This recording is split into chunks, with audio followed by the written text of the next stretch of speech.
Aujourd'hui, on voit ensemble quoi faire au potager fin août. Hello à tous, on est dimanche et comme chaque dimanche, on se retrouve ensemble pour jardiner. Donc j'espère que vous allez bien. Fin août, mais non, mais le temps passe à une vitesse, franchement, je me demande si les jours font pas 20 heures au lieu de 24 heures. C'est bientôt Noël, ça passe à une vitesse. Bon, on en parle du temps où on fait comme si tout allait bien.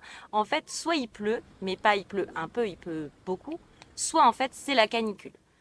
Bref, dans cette vidéo, on va commencer par faire un point récolte, un point entretien et on va finir par un point semis pleine terre pour préparer l'hiver. Allez, c'est parti. Alors on va commencer par récolter afin de libérer de la place dans les bacs pour les futurs semis et plantations. On va récolter les pommes de terre, les feuilles ne se voient même plus. On va donc déterrer à l'aide d'une bêche et on va aller doucement pour ne pas abîmer les pommes de terre. J'ai dit doucement parce que moi j'y vais un peu trop fort.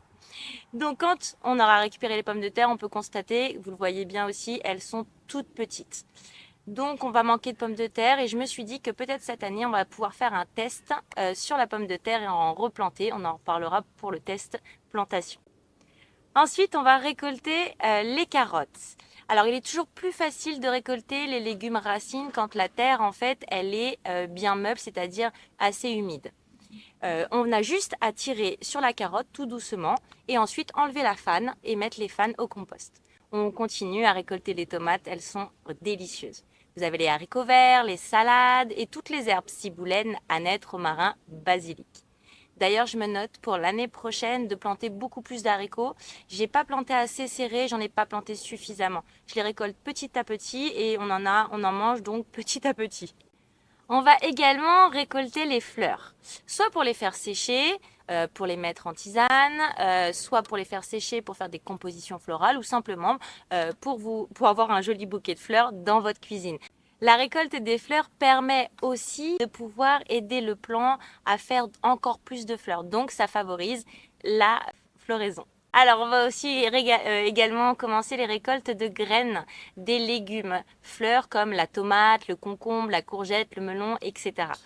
Donc, il faut prendre donc la plus belle de vos tomates sur le plan le plus résistant, le plan qui a besoin de moins d'arrosage, le moins d'entretien, enfin voilà, le plan qui vous a facilité la vie et qui vous a donné les plus beaux fruits. Pour récolter les graines, on va venir en fait, alors faites comme vous voulez, vous pouvez la couper en deux, ça dépend quelle utilité vous allez en faire. Donc vous voyez ici, donc vous voyez tout ce qu'il y a là ici, ce sont des graines et c'est ces graines-là qu'on va récupérer. Alors là aujourd'hui, là tout de suite maintenant, elles sont pleines de une espèce de gélatine et cette gélatine elle est faite pour les protéger justement et lorsqu'il n'y a plus cette gélatine ça indique en fait à la graine que c'est le moment de germer. Enfin, il faut d'autres conditions. Donc moi ce que je fais c'est que j'en profite en fait pour faire des tomates farcies. Quand je fais ça je récupère la pulpe, donc je vais prendre ça, hop, et je vais venir faire comme ceci, hop, j'enlève toutes les graines. Alors, dans les tomates variétés anciennes, vous avez beaucoup de chair et pas beaucoup. Enfin, il y a quand même suffisamment de graines, mais vous voyez, hop. Et je replace dedans. Même opération. Et on se servira de ces tomates soit pour en faire des tomates farcies, soit pour en faire du coulis, soit un petit tartare de tomates. Enfin voilà. Donc là, on a récupéré nos graines. Et vous voyez, dans mon support, j'ai une grille comme ça et je vais venir rincer. Donc je vais passer les graines à l'eau.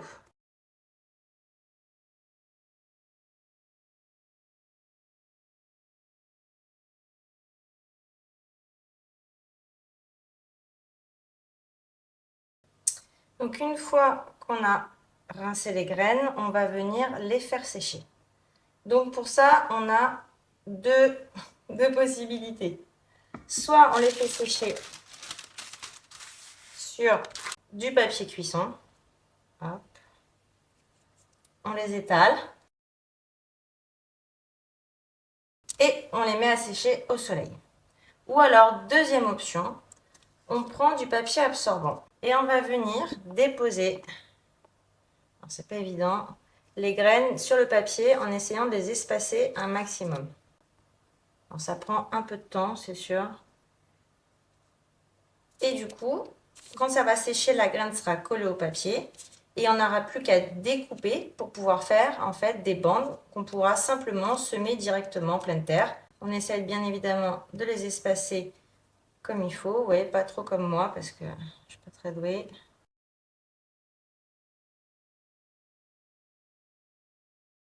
Et voilà, on laisse sécher, on va mettre ça, hop, ça on va les manger et ça on va les mettre ça au soleil pendant 3-4 heures et après on reviendra regarder dans quel état sont les graines. Est-ce qu'elles sont suffisamment sèches ou pas? Si elles sont pas assez sèches, on les remettra à sécher. Sinon, on pourra les ranger. Donc voilà, hop, les graines ont bien séché. Elles collent bien au papier. Et là, on va prendre un ciseau et on va venir faire des petites bandes.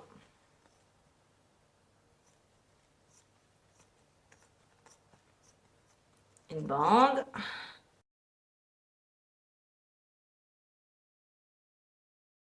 Donc, on a nos bandes.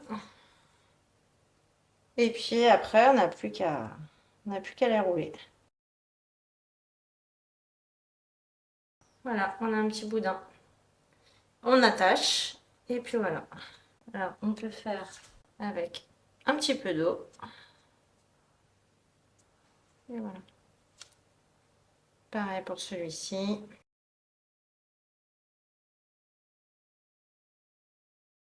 Et voilà, et on a nos petites bandes de culture de tomates. Donc ça, c'est les graines pour l'année prochaine.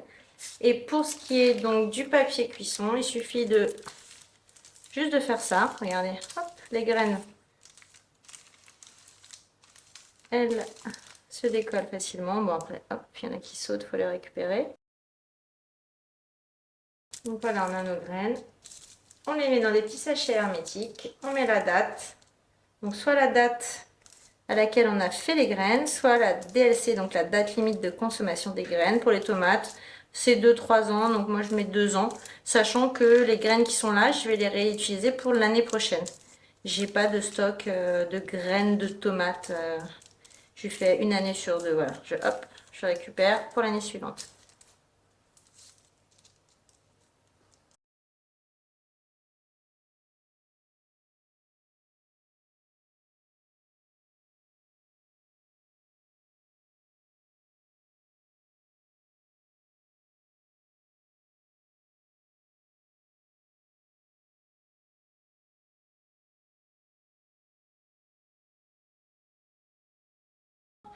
Donc pour récolter les graines de légumes fleurs fruits, c'est plus ou moins la même technique. Il faut récupérer les pépins. On va aussi faire sécher les herbes, les herbes médicinales, aromatiques, les fleurs. Et on va utiliser un vieil étendoir. Mon étendoir, en fait, donnait des signes de vie, enfin des signes de faiblesse. Donc j'en ai racheté un autre et j'utilise celui-ci du coup pour pouvoir faire sécher mes plantes. Donc je fais des petits bouquets, je les attache avec de la laine, avec ce que vous voulez. Et puis je les étends comme si on étendrait du linge. Et donc ça me permet de pouvoir rentrer en fait les plantes, enfin les plantes séchées le soir et qu'elles évitent l'humidité de la nuit et la rosée du matin. Donc maintenant, passons au point entretien. On va passer comme d'habitude de bac en bac pour vérifier chaque plant. Donc on va devoir tailler, soit pour faire fructifier les plants, soit pour en fait enlever des fleurs fanées, des choses comme ça. Plus vous allez tailler et plus en fait la plante va pouvoir se concentrer sur les fruits et pas sur les tiges à faire développer. On peut aussi avoir une maladie qui commence à se propager, donc on n'hésite pas, quick, on taille. Alors, on a quelques plants de tomates avec des feuilles qui sont abîmées, comme vous pouvez le constater. Donc là, c'est pareil, on va tailler. Le plant, j'ai un plant qui est extrêmement épuisé. Il a donné énormément de tomates. Et donc, toutes ces feuilles étaient fanées donc, ou séchées. Donc, je les ai coupées. Et le plant commence à repartir avec de nouvelles branches. Ensuite, on aura besoin de sarcler, de biner, de gratter la terre, de désherber, d'enlever les cailloux. Donc on va vérifier le paillage, on va mettre du compost bien décomposé au pied des tomates pour les aider. Le point crucial en ce moment, c'est l'odium et le mildiou. Comme il a beaucoup plu les semaines passées, là on a de grosses chaleurs.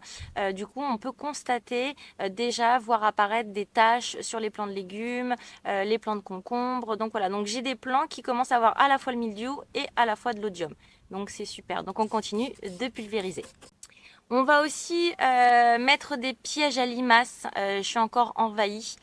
Regardez donc ce que j'ai retrouvé. En fait, on se demande si j'ai pas planté un arbre à limaces. Bon, bref, c'est incroyable cette invasion. C'est dommage que ça ne se mange pas parce que cette année, j'aurai une belle récolte. Maintenant, passons au point semis. Alors en août, on peut semer en pleine terre carottes, persil, radis, les roses et les noirs, roquettes, navets, mâches et engrais verts. Pour la mâche, la roquette, moi j'attendrai encore un peu parce que par chez moi il fait extrêmement chaud et du coup j'ai peur qu'elle monte rapidement en graines ou qu'elle ait besoin de beaucoup d'eau. On peut aussi également planter des fleurs comme les digitales, les coquelicots ou les bulbes à floraison automnale. Alors nous ici on va planter, on va commencer par planter, on va commencer par semer des carottes dans le bac qui contiennent des tomates. Vous avez aussi également des poireaux, comme ça la carotte, le poireau va pouvoir se protéger l'un l'autre de la mouche et la tomate, le temps qu'elle restera dans le bac, elle va permettre au poireau et à la carotte de bien se développer. Donc tout a été pensé en avance, c'est pour ça que c'est très important de faire vos plans en fait de potager au mois de janvier ou décembre par exemple, de bien réfléchir où est-ce que vous allez pouvoir mettre en fait tous vos légumes de manière à optimiser leurs bienfaits et leurs avantages. Je vais également en semer dans d'autres bacs. Donc, alors pour semer les carottes, c'est quelques étapes très simples. La première, on prépare le sol. Choisissez un endroit ensoleillé avec un sol bien drainé. On enlève les pierres, on enlève les débris, on enlève tout ce qui pourrait empêcher la racine de se développer. Donc il nous faut vraiment une terre la plus lisse possible. Ensuite, on va amender le sol. Si le sol est lourd, argileux comme chez moi, on rajoute un peu de compost, du terreau. On améliore le drainage et la structure du sol. On peut également mettre dans l'idéal du sable. Ça, la carotte, elle adore. Il faut choisir aussi la bonne variété de carottes. Donc par exemple, là, on est sur une carotte qui va devoir en fait résister au froid puisque elle va terminer sa croissance à la fin de l'automne, au début de l'hiver. Donc on vérifie bien qu'on a la bonne carotte. Dès qu'on a tout ça, on a la terre qui est préparée, on va creuser des sillons peu profonds d'environ 1 cm de profondeur. Les espaces entre chaque sillon est de 15 à 20 cm les uns des autres et on va pas creuser le sillon très profond puisque la graine est toute petite. Donc on va venir saupoudrer de manière uniforme le long du sillon. Les carottes sont de petites graines comme je vous disais, donc on ne surcharge pas, sinon en fait on va devoir éclaircir beaucoup et on va gâcher. Et si vous avez peur de ne pas pouvoir les mettre correctement, vous pouvez utiliser un semoir. Je vais saupoudrer d'une fine couche de terreau. Comme ça, les graines, elles sont que légèrement recouvertes, comme elles sont toutes petites pour favoriser la germination. Je vais tasser doucement le sol avec mes mains. Ensuite, je vais arroser délicatement pour éviter à la graine de bouger dans le sol. Donc, je vais utiliser un arrosoir à paume fine, un pchit, enfin ce que vous voulez. La terre doit être humide, mais pas détrempée. D'accord? Et pendant tout le temps de germination, il faut garder le sol humide. Ça va prendre environ entre 1 à 3 semaines. Ensuite, on va éclaircir. On gardera une carotte toutes les 5 cm. Vous pouvez aussi les faire en pépinière ou en bac comme on avait fait au printemps. Et d'ailleurs, c'est celle qu'on a récoltée. Et on n'aura plus qu'à venir les repiquer directement dans les bacs. Les carottes sont prêtes à être récoltées lorsque les racines ont atteint la taille désirée. Donc ça veut tout et rien dire. Généralement, on va dire qu'il faut 2 mois à la carotte. Alors après, les carottes, si la terre est très compacte, très difficile comme la mienne, elles sont pas très grandes. C'est pas très grave, elles sont tout aussi bonnes.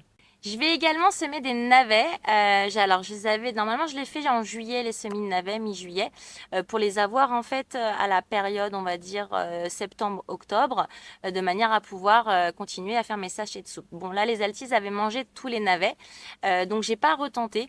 Donc là, on va le faire maintenant. Alors, on a un peu décalé d'un mois, mais on va se le tenter.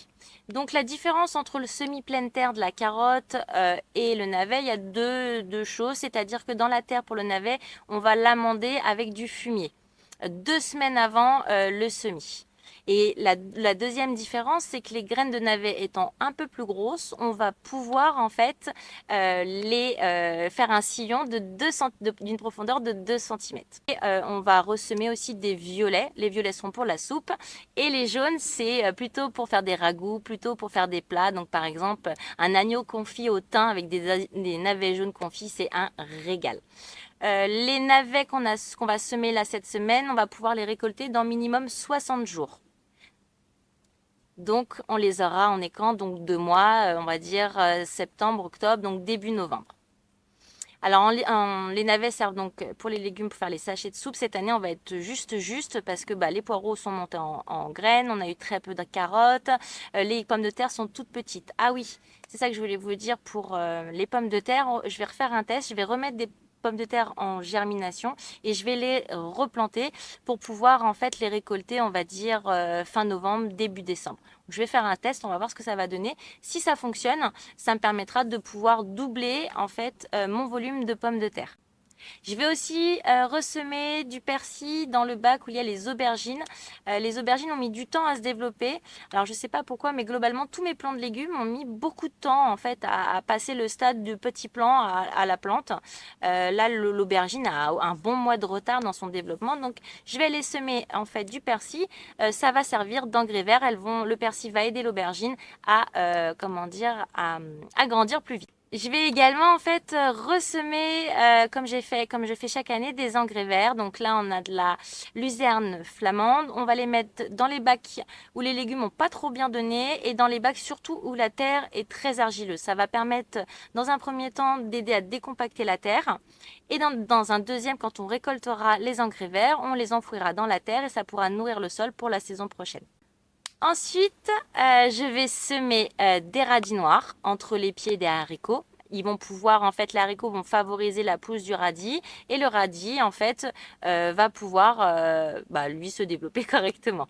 La graine de radis étant très grosse, donc là, on va faire des sillons de 3 cm. La culture du radis noir est assez longue, il faut minimum 4 mois, je dirais plutôt 4 mois et demi, 5 mois. Donc c'est pas pour rien qu'on l'appelle le radis d'hiver puisqu'on va le semer maintenant pour le récolter cet hiver. Je vais aussi semer des fleurs dans les parterres pour l'année prochaine. Alors vous me dites, mais l'année prochaine tu sèmes un peu trop, Lulu. Non, parce qu'en fait certaines fleurs nécessitent d'être semées fin d'été, début d'automne pour pouvoir fleurir au printemps. Ça s'appelle les besoins en vernalisation. Qu'est-ce que ce mot? Qu'est-ce que la vernalisation? Donc c'est un processus de refroidissement prolongé qui est nécessaire en fait à une plante pour lui permettre sa floraison et donc ses fleurs. Donc je vais vous expliquer en fait pourquoi ça se produit. Alors les plantes, elles ont tout un tas de mécanismes et le premier c'est qu'elles s'adaptent au climat. Dans la nature, il y a de nombreuses régions qui connaissent des hivers très froids et les plantes ont développé des mécanismes pour s'adapter à ces conditions. Elles ne vont pas se mettre à germer pendant les rudes hivers. Donc elles se mettent en vernalisation et donc elles attendent que les conditions soient plus clémentes pour commencer leur croissance. La deuxième raison, c'est que la vernalisation va déclencher la floraison. Pour de nombreuses plantes à fleurs, l'exposition à une période de froid est nécessaire pour activer le processus biochimique qui conduit à la floraison. C'est pour ça que parfois on vous demande de mettre vos graines, par exemple, une nuit au congélateur ou au frais. Le froid, en fait, va venir stimuler en fait des changements hormonaux chez la plante et du coup, ça va enclencher tout un tas de mécanismes qui vont dire à la plante: fais-moi des bourgeons, fais-moi des fleurs et vas-y cocotte. Donc voilà. La troisième raison de la vernalisation, c'est pour éviter aux plantes de faire des floraisons précoces. C'est-à-dire que, imaginons avec tous ces dérèglements en fait comme on peut avoir, si une plante a été semée au printemps, elle pourrait être exposée à des températures assez froides.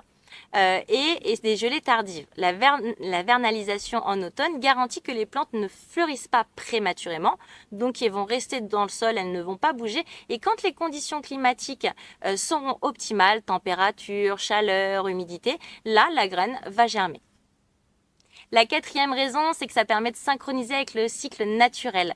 De nombreuses plantes à fleurs ont évolué pour fleurir au printemps, alors que les conditions de croissance sont les plus idéales pour la pollinisation et la reproduction. Par exemple, vous avez des plantes qui peuvent venir d'Amérique du Sud où les saisons ne sont pas les mêmes qu'ici. Et donc, si vous venez la planter ici, elle va être perturbée. La vernalisation va lui permettre justement de garantir ses futures floraisons. Donc, c'est un processus qui permet de synchroniser floraison et cycle naturel et permet à la plante de s'adapter à l'environnement où elle est, peu importe où elle est.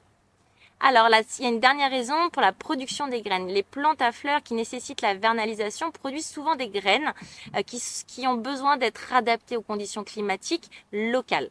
Donc là, c'est pareil, les graines produites à partir de ces plants qui ont subi une vernalisation réussie auront plus de chances de germer et donc de se développer, de faire de nouvelles plantes. Donc il existe plein de fleurs en fait qui nécessitent cette vernalisation. Elles sont souvent donc semées en fin d'été, début de l'automne pour une floraison au printemps. Ça inclut par exemple les primes verts, les pensées, les pâquerettes, le campanule. Qu'est-ce qu'on a d'autre? La pivoine. Donc cette vernalisation, si je résume, c'est un mécanisme fascinant que les plantes ont développé pour s'assurer qu'elles fleurissent au bon moment et maximiser leurs chances de survie et de reproduction.